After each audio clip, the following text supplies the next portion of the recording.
Good morning. Welcome to today's knee-jerk devotional for December 18th, 2020.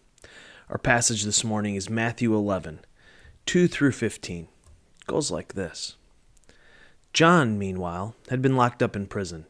When he got wind of what Jesus was doing, he sent his own disciples to ask, "Are you the one we've been expecting, or are we still waiting?"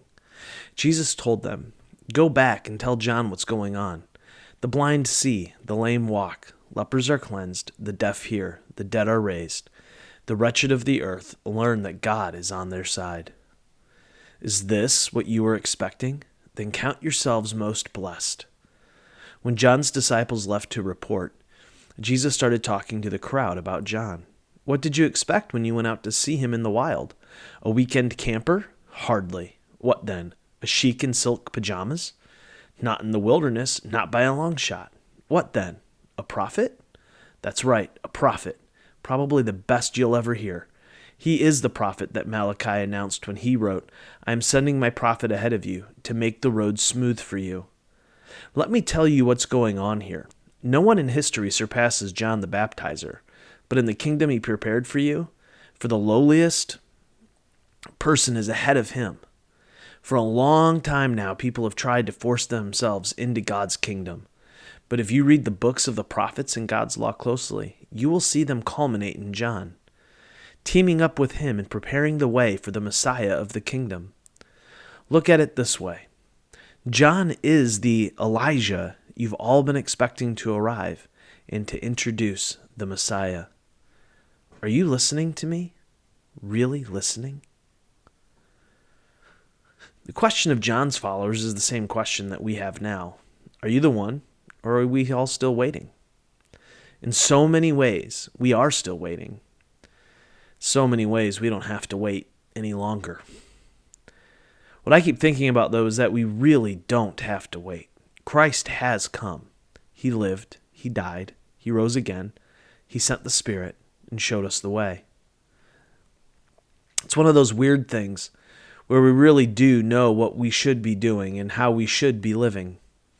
Yet, we somehow create an excuse to wait. It's kind of like me and exercise. I know what I should do, but I am able to create every excuse in the book to wait to get started. We know that we don't have to wait to live out a subversive, gracious love. Indeed, we have been tasked to do so. Yet, we find excuses for why we can't, won't, or shouldn't. The excuses range from truth-telling to those people hate me, and so why should I practice a subversive, gracious love toward them?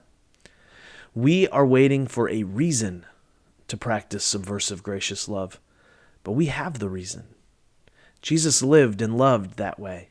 The Christ lit up this world with subversive, gracious love that has changed everything, but we choose to wait. While we are asking the same question that John's disciples asked, I think that Jesus is asking the same question too.